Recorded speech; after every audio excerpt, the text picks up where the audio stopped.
लेकिन हमारे मर्दों के बीच 36 का आंकड़ा है। उन्हें तो एक दूसरे की शक्ल तक नासु आए हैं। दुर्गा, मैं थारे आगे हाथ जोड़ू। कल मैं थन्ने बल्लू के पास ले जाऊंगा। कल को मारो सबसे पहलो काम थारी और बल्लू की मुलाकात करानी।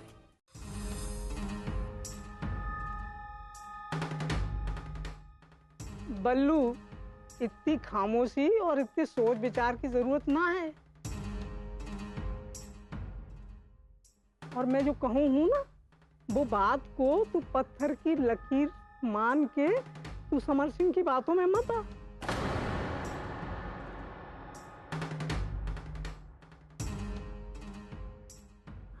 हैं? और ऐसा वैसा कोई काम तो कर मत जिससे कोई बखेड़ा खड़ा हो।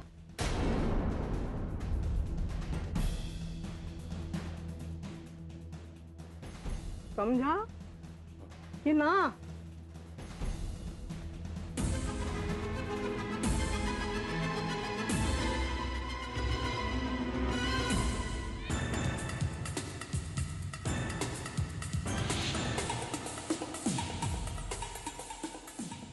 बल्लू, तेरे को बात समझ में आई कि ना आई?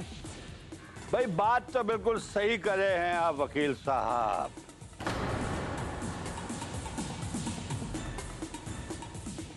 24 कैरेट गोल्ड की तरह।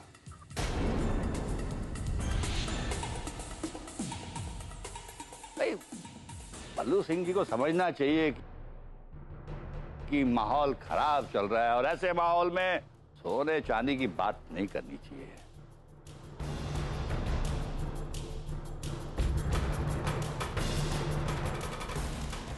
हवा गलत चल रही है। गलत काम करने वालों की खैर नहीं है।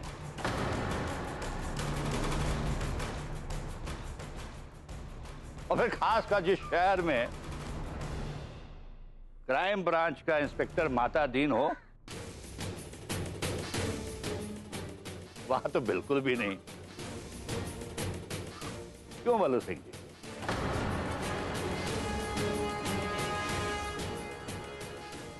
अरे माता दीन साहब,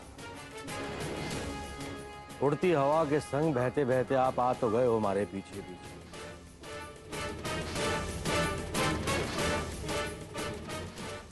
पर हमारी एक बात का यकीन मानो, हमारे करने ऐसा कुछ भी ना है जो आपकी उन्नति में चार चांद लगा दे। इसलिए हमारी मानो, बल्लू सिंह का पीछा करना छोड़ दो।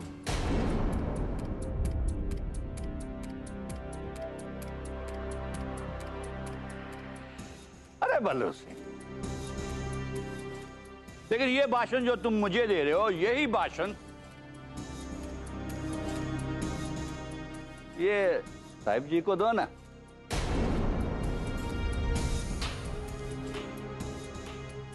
अरे साहब जी, भूल गए जिसने तुम्हें जमानत पे बाहर लाया?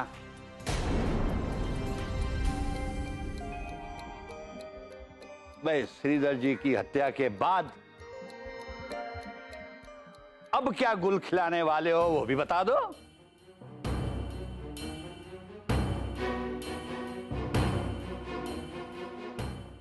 कद में छोटा जरूर हूं माता दीन,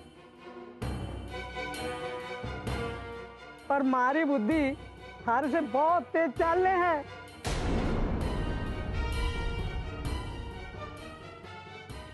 एक बात तो ये, या वक्त बी के घर में घुस के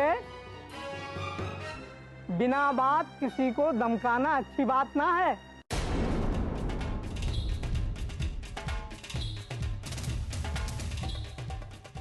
पर सरकार, हमें भी तो मालूम पड़े कि थारे को इनके पीछे लगाया कौन है। अरे बस करो आप लोग, शांत रहो भाई, शांत रहो। अरे हमारे मतादिन साहब आए हैं, कुछ इनकी सेवा पानी करो, कुछ खातिरदारी करो इनकी।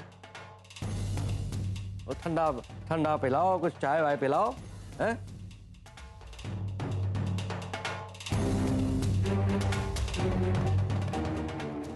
और मुतद्दिर साहब, हमारी एक बात तो आप अपनी बुद्धि में अच्छी तरह से गांठ बांध तो भली है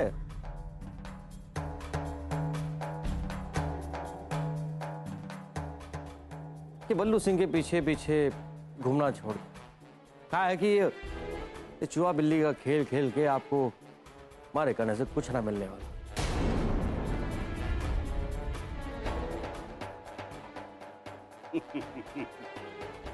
चूहा बिल्ली का खेल ये बोले, चूहा बिल्ली का खेल ये बोले, चूहा बिल्ली का खेल।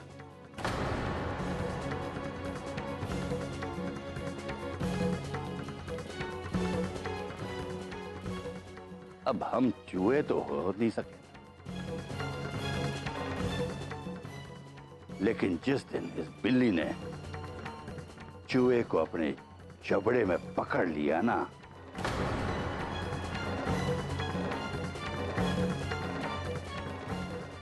तो इतनी आसानी से नहीं छोड़े।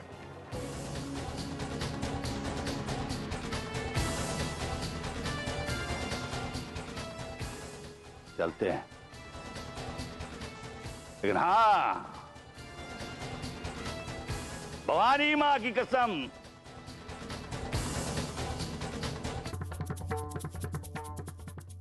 जल्दी मिलते हैं।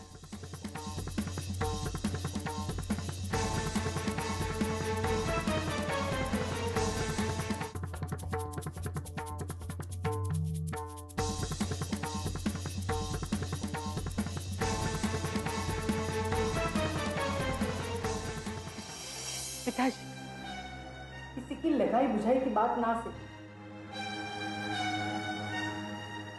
आप ही सोचिए ना, एक मर्द सुबह से शाम होने को आए,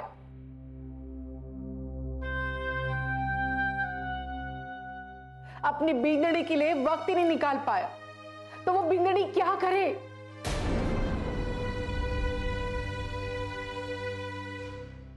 पिताजी, मैं तुम्हारी बात करूं, मैंने माना समझा कि सीधर भाई साहब के बाद आनंदी की हालत ठीक ना से,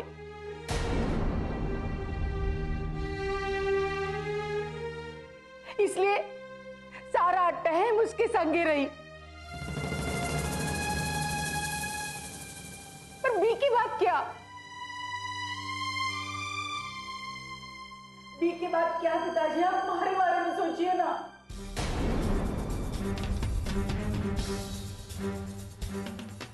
भाई साहब, कोकिला की बातों में कोई बात गलत तो है ना?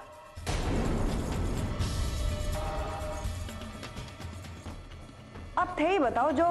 चंपा दादी, अब फिर से शुरू हो गई।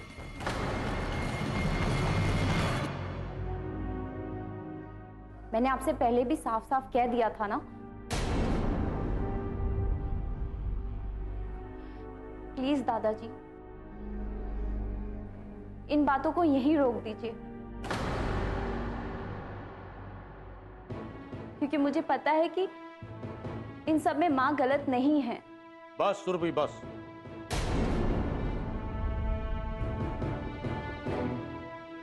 थारे को बोलने की कोई जरूरत ना है।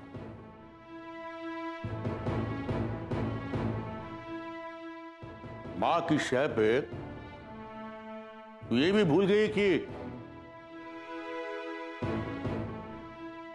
बड़े कुछ पता ही नहीं है।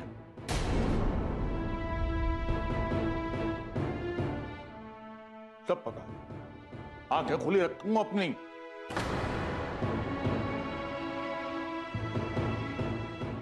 कि कौन सही है और कौन गलत है।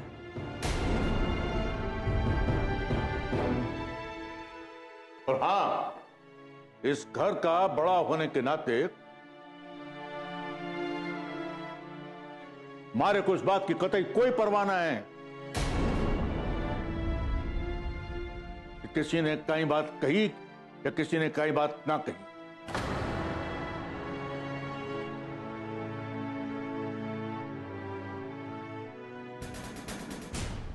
हमारे दिल में भी सवाल है।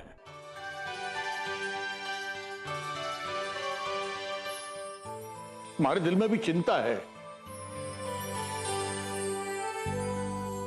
और हमारे को तो सबसे बड़ी चिंता वो आनंदी भिंडनी के बावलेपन की है, जो वो सरेआम सड़क पर दिखाती घूम रही है।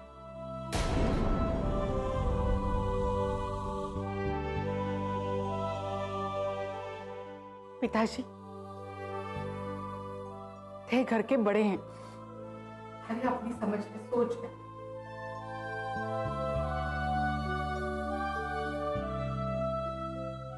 पर यहाँ पे सवाल अलग है, और वो सवाल हमारी जिंदगी से जुड़ा हुआ है।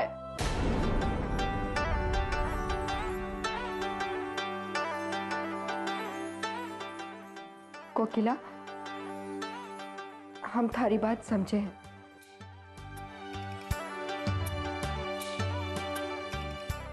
पर आनंदी के बारे में भी तो सोच।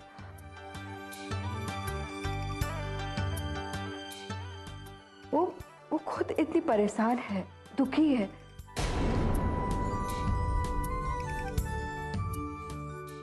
और उस पर से ये दुख।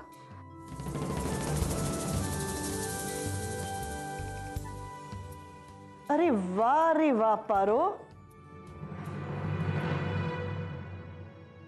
ये थारे मन में बड़ा दुख उमड़ घुमड़ रहा है थारी आनंदी के लिए।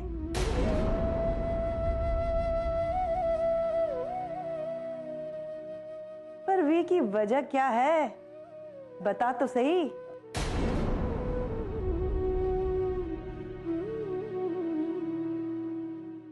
बता बता।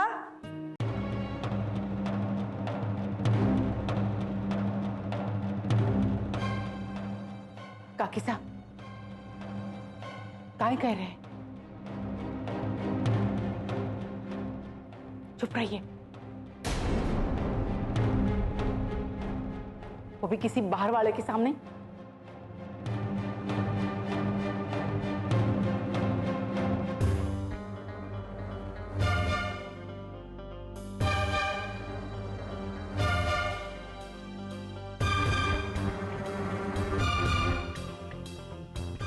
अगर मैंने ठीक से पहचाना तो तू समर बहादुर सिंह का छोरा है ना? निर्भय।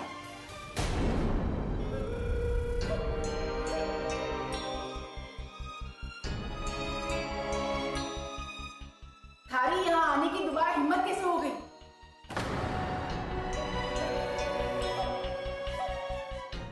अरे बोले क्यों ना है?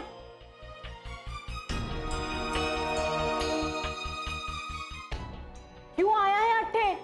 बोलो।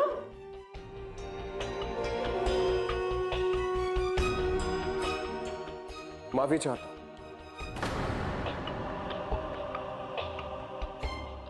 लगता है गलत समय पर आ गया।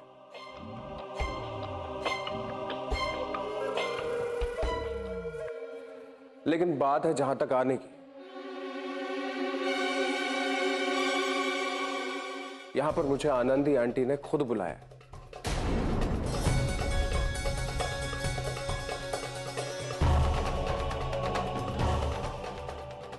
और वो भी तब जब उन्होंने मेरे फादर की कंपनी से टेंडर जीता था।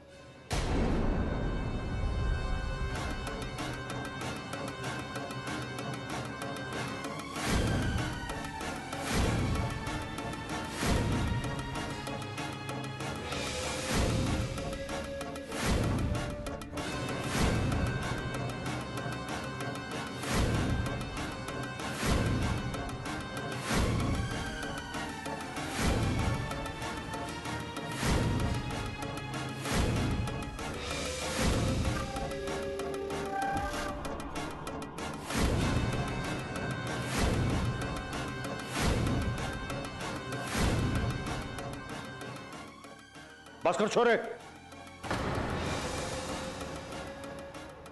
बस।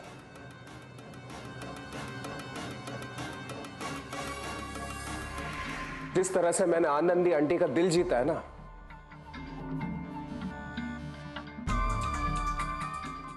ठीक उसी तरह से एक दिन आपका दिल जीतूंगा।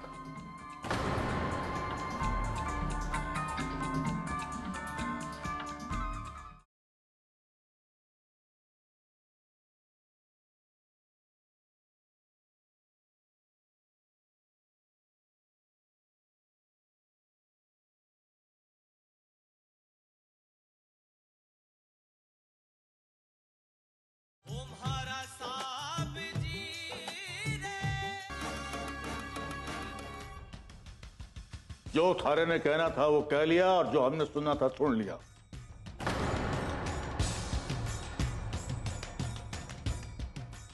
मने इस बात से कोई मतलब ना है। और आनंदी ने थारे से जो भी बात कही हो,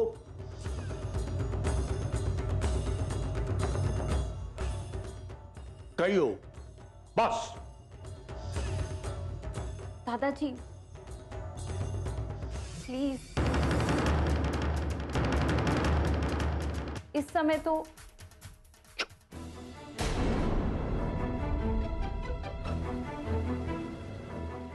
एक शब्द भी बोलने की जरूरत ना है।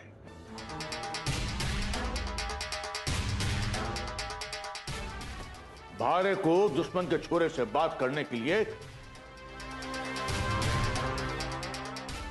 भारे को किसी की आज्ञा लेने की जरूरत ना है।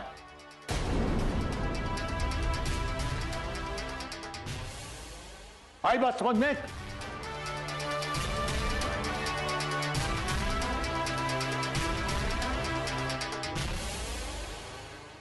अब तू भी सुन ले छोरे।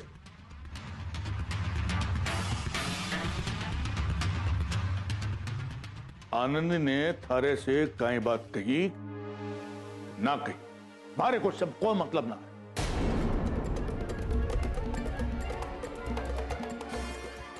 पर एक बात सुन ले कि आइंदा से इस घर में कदम रखने की हिम्मत ना करना।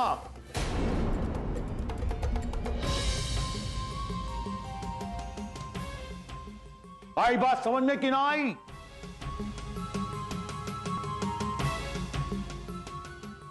समझ गया दादाजी,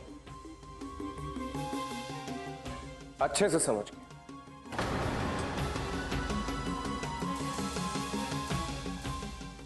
एक तरफ तो आनंदी आंटी मुझे प्यार से घर पे बुलाती,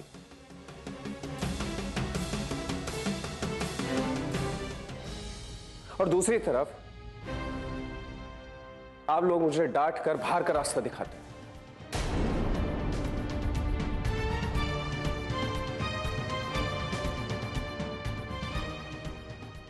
ठीक है दादाजी, चला जाता हूं मैं यहां से।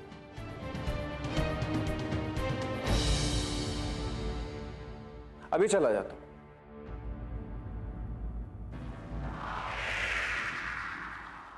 लेकिन एक बात याद रखिएगा कि मैं यहां वापस लौटूंगा जिस तरह से मैंने आनंदी आंटी का दिल जीता है ना,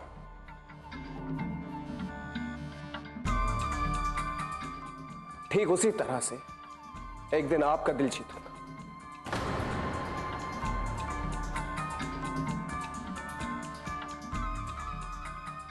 और इज्जत के साथ इस घर में वापस आऊंगा।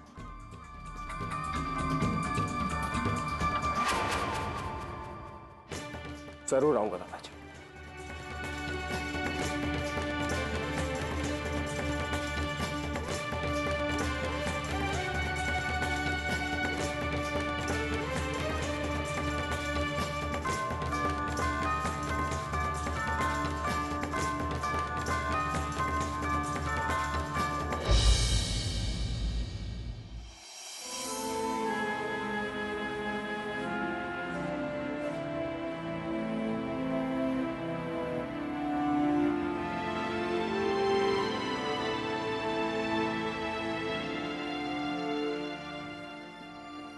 निर्भय, एक मिनट।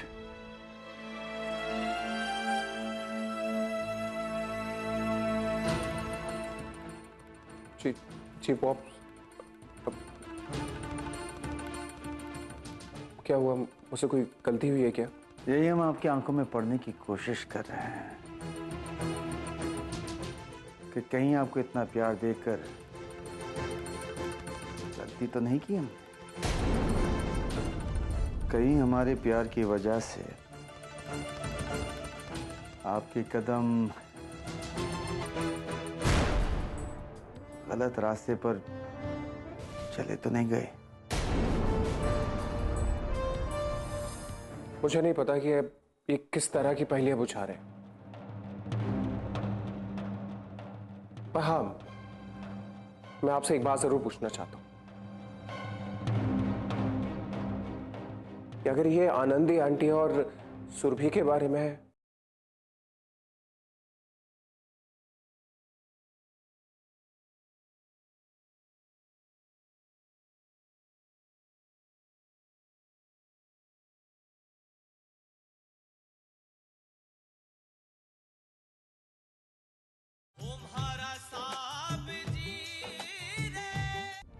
पॉप्स, आप भले ही कैसी बातें कर रहे हैं? मैं कभी किसी गलत दिशा में नहीं जा सकता, कभी भी नहीं। भगवान करे ऐसा ही हो बेटे।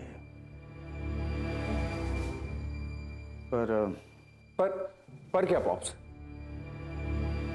आप बताइए ना मुझे कि आपके दिल में ऐसी कौन सी बात है कि आपने सवाल किया मुझसे, या आपको मेरे कौन से बिहेवियर से ऐसी कुछ बात लगी कि आपने मुझसे ये बात पूछी? बताइए ना। कुछ नहीं बेटे, कुछ नहीं। शायद ऐसे ही हमारे मन में ये सवाल आ गया हो।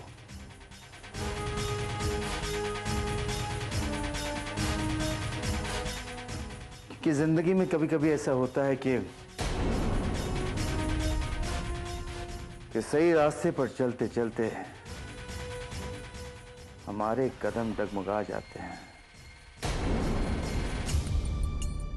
कभी कभी खुद की वजह से तो कभी कभी किसी और की वजह से। आपके पॉप्स के साथ भी ऐसा ही कुछ घट चुका है बेटे। पॉप्स, मुझे नहीं पता कि ये किस तरह की पहेलियां बुझा रहे हैं, पर हाँ, मैं आपसे एक बात जरूर पूछना चाहता हूं कि अगर ये आनंदी आंटी और सुरभि के बारे में है, तो क्या मैं आपसे एक सवाल कर सकता हूं?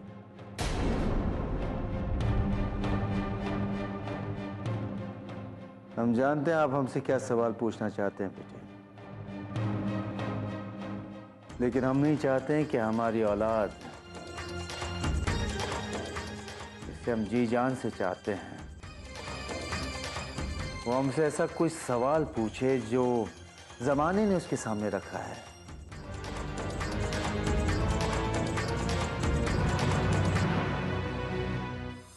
या बात तो खाली तेरे ना किसी के पल्ले न पड़ी कि आखिर समर भाई साहब ने बल्लू को जेल से आजाद कराया तो क्यों, और यह जानने के लिए